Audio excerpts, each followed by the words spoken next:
గౌరవనీయులు సమావేశ నిర్వాహకులు జిల్లా కలెక్టర్ గారు, ఈనాటి ముఖ్య అతిథులు రాష్ట్ర ఉప ముఖ్యమంత్రి గౌరవనీయులు భట్టి గారు, రాష్ట్ర రెవెన్యూ శాఖ మంత్రులు శ్రీనివాసరెడ్డి గారు, గౌరవ శాసన మండలి సభ్యులు శ్రీవారి మల్లన్న గారు, సిపి గారు, మేయర్ గారు, అదేవిధంగా కార్పొరేషన్ చైర్మన్లు, శాసనసభ్యులు వైరా, ప్రియమైన అధికారులు, అదేవిధంగా పత్రికా విలేకరులు,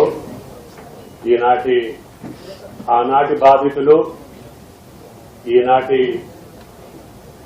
రేవంత్ రెడ్డి గారి ప్రభుత్వ హయాంలో సొంత గూడు నిర్మించుకోబోతున్నటువంటి గృహిణులందరికీ రాష్ట్ర ప్రభుత్వ పక్షాన, మా అందరి పక్షాన మీకు శుభాకాంక్షలు తెలియజేస్తూ, మీకు ఒక వారం 10 రోజులు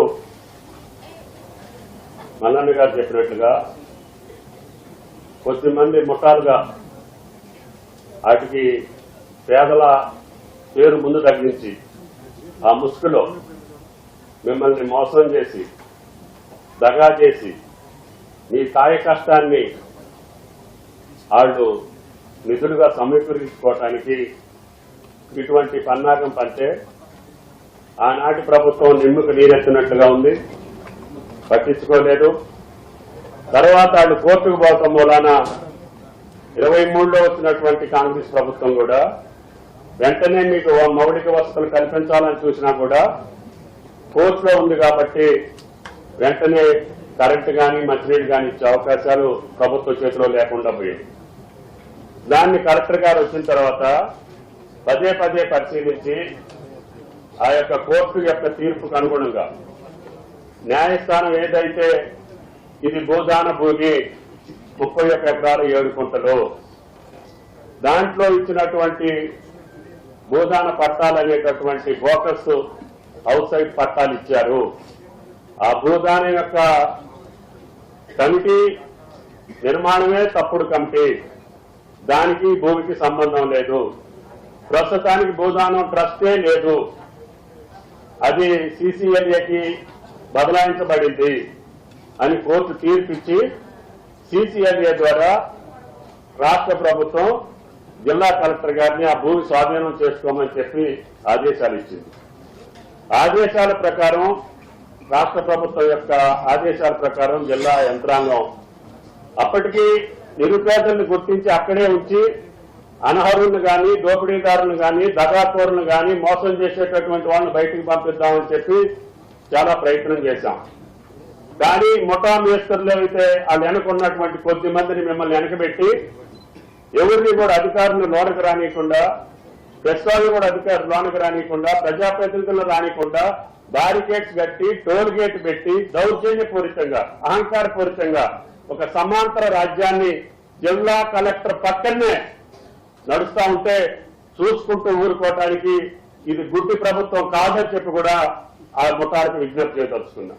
అందుకని నేను ఈ సిసిఎల్ఏ ఆర్డర్ ప్రకారంగా రాష్ట్ర ప్రభుత్వం కలెక్టర్ గారికి ఆదేశాలు ఇవ్వటం, కలెక్టర్ గారు, సిపి గారు, జిల్లా యంత్రాంగం సమన్వయంతో ఒక మీ మీద లాఠీ దెబ్బ పడకుండా, ఒక తోపిడీ లేకుండా మీకై మీరే సామాన్లు బయటకు తీసుకెళ్లి, ఎందుకంటే ఆ దగాకోరులు బయట పెట్టాలంటే మిమ్మల్ని కూడా బయటికి పంపించాల్సిన పరిస్థితి ప్రభుత్వానికి దాపురించింది. గత 7-8 సంవత్సరాలుగా అటువంటి దౌర్జన్యం, అటువంటి భయానక వ్యవహారాన్ని అక్కడ సృష్టించారు కాబట్టి మీరు కూడా భయపడి కొంతమంది ముందుకు రాలేకపోయారు. అందుకని మిమ్మల్ని రక్షించడం కోసం, ఆ యొక్క దుర్మార్గుల్ని బయటికి పంపించడం కోసం మొత్తాన్ని ఖాళీ చేసి మీ నిరుపేదలైనటువంటి నిరుపేదలకి ఆ భూదాన భూములు దక్కాలనేది రాష్ట్ర ప్రభుత్వం యొక్క ఆలోచన అని చెప్పి మీకు ఈ సందర్భంగా మనం చేస్తున్నాం.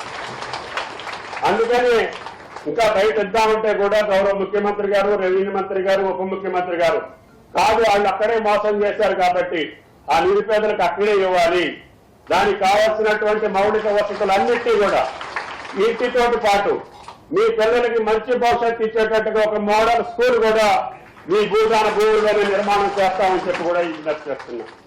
అంతేకాకుండా దానికి కావాల్సినటువంటి రహదారులు కానీ, విద్యుత్ శక్తి కానీ, మంచినీళ్లు కానీ యుద్ధ ప్రాతిపదిక మీద మీరు రేపు ఉదయం నుంచే ఓపికన్న వాళ్ళందరూ కూడా ఇళ్లు కట్టుకోవడానికి రెవెన్యూ మంత్రి గారి యొక్క సారథ్యంలో 311 మందికి ఇళ్ల నిర్మాణం రేపు రాబోయే డిసెంబర్ 9వ తారీఖున సోనియా గాంధీ గారి పుట్టినరోజున గౌరవ ముఖ్యమంత్రి గారిని తీసుకొచ్చి మీ ఇంట్లలో పండుగ చేసేటటువంటి బాధ్యత ఈ ప్రభుత్వాన్ని అని చెప్పి మీకు ఈ సందర్భంగా మనం చేస్తున్నాం. కాబట్టి ఈ యొక్క అసౌకర్యానికి ఈ ప్రభుత్వాన్ని స్థానిక శాసనసభ్యుడిగా మీరు కూడా నన్ను అర్థం చేసుకోవాలని జిల్లా యంత్రాంగం చాలా పకడ్బందీగా పట్టుదలతోటి మీకు న్యాయం చేయడం కోసం కొంత ఇబ్బంది పడ్డారు. ఆ ఇబ్బందిని తొలగించడం కోసమే వెంటనే ముఖ్యమంత్రి గారి ఆదేశాల మేరకి మీరు 3 మంత్రులు వెళ్లి వాళ్ళకి ఇళ్ల స్థలంతో పాటు ఇళ్లు కూడా ఇచ్చి రేపు ఉదయం నుంచే ఇళ్ల యొక్క నిర్మాణం కూడా ప్రారంభించి వాళ్ళకి కావలసినటువంటి మౌలిక వసతులని పూర్తి చేయమని చెప్పి ఆదేశాలు ఇచ్చారు. అందుకని మేము మీ ముందుకు వచ్చామని చెప్పి కూడా ఈ సందర్భంగా మనం చేస్తున్నాం. అందుకని ఈ ఖమ్మం బస్తీలో ఈ తెలంగాణ రాష్ట్రంలో అనాధికారికంగా అక్రమంగా చట్టవిరుద్ధంగా మీకు ఏ సహకారం చేయకుండా చీకట్లో మీ బతుకులు ఉండటానికి వీల్లేదు. మంచినీళ్ళు లేకుండా మీ బతుకులు ఉండటానికి వీల్లేదు. మీ ఇల్లు లేకుండా మీరు బతకడానికి మాకు ఇష్టం లేదు. అందుకని అన్ని సౌకర్యాలు కల్పించి స్వచ్ఛమైనటువంటి స్వేచ్ఛా జీవితాన్ని ఇవ్వటానికే ఈ ప్రక్రియ అని చెప్పి కూడా మీకు ఈ సందర్భంగా మనం చేస్తున్నాం. ఈ తెలంగాణ రాష్ట్రంలో ఏ నిరుపేదకైనా సరే రిప్లేస్ చేస్తే రోడ్డు కోసమో కాలువ కోసమో దేనికోసమో డ్రైన్ కోసమో మిమ్మల్ని పక్కన పెడితే సాయంత్రానికన్నా ఇల్లు ఇచ్చినటువంటి ఘనత ఈ ఖమ్మం నియోజకవర్గంలో ఉంది అని చెప్పి కూడా మీకు ఈ సందర్భంగా మనం చేస్తున్నాం. అట్లాగే మీకు కూడా తెల్లారిపాటికి ఇళ్లు కట్టుకునేటటువంటి అవకాశం శ్రీనివాసరెడ్డి గారి ఆధ్వర్యంలో మీకు 311 కాకుండా ఇతర నియోజకవర్గాల నుంచి ఇతర జిల్లాల నుంచి వచ్చిన వాళ్ళు కూడా మాకు అక్కడ స్థలం ఉందండి ఇల్లు లేదు అంటే వాళ్ళకు కూడా ఇళ్లు శాంక్షన్ చేసి ఈ రోజు 2:30 గంటలకి వాళ్ళకు కూడా ఇళ్ల పట్టాలు అక్కడే ఇళ్లు కూడా శాంక్షన్ చేశారు మంత్రి గారు అని చెప్పి ఈ సందర్భంగా మనం చేస్తున్నాం. కాబట్టి ఉన్నవాడు తప్ప నిరుపేదలు ఎవరిని కూడా పక్కన పెట్టే ఉద్దేశం ఈ ప్రభుత్వానికి లేదు. ఇందాక తల్లి చెప్పినట్లుగా ఒకళ్ళకి అమ్మిన తర్వాత ఇంకొకరికి అమ్మిన తర్వాత ఇంకొకరికి ఏదన్నా పరివేదనో ఓపిక లేకుండా బయటకు వెళ్ళిపోతే ఎక్కడన్నా మిగిలిపోతే కూడా కలెక్టర్ గారు అట్ని పరిశీలించి వాళ్ళకు కూడా న్యాయం చేసే బాధ్యతని మేము తీసుకుంటానని చెప్పి కూడా మీకు ఈ సందర్భంగా మనం చేస్తున్నాం.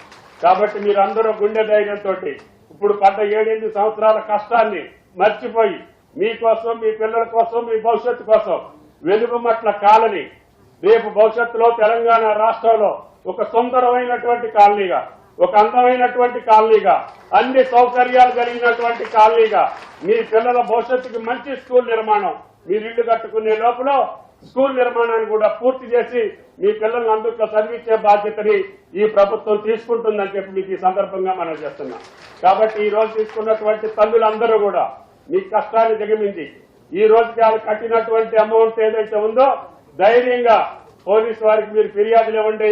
వాళ్ళని ఎట్టి పరిస్థితుల్లో కూడా శిక్షించి రాష్ట్ర ప్రభుత్వం తరఫున మల్లన్న గారు చెప్పినట్లుగా వాళ్ళ మీద ఉక్కుపాదం మోపి మీకు న్యాయం చేయడానికి ప్రయత్నం చేస్తాం. మీరు ధైర్యంగా రేపటి నుంచి అటువంటి శక్తుల్ని దూరం పెట్టి మీకున్నటువంటి ఇన్ఫర్మేషన్ మీరు చేసినటువంటి మోసం మీరు పడ్డటువంటి దగ ప్రభుత్వానికి తెలియజేయండి. అందరికీ న్యాయం చేయడానికి ప్రయత్నం చేస్తామని చెప్పి విజ్ఞప్తి చేస్తూ ఈ అవకాశం ఇచ్చినటువంటి జిల్లా కలెక్టర్ గారికి ధన్యవాదాలు. Thank you sir.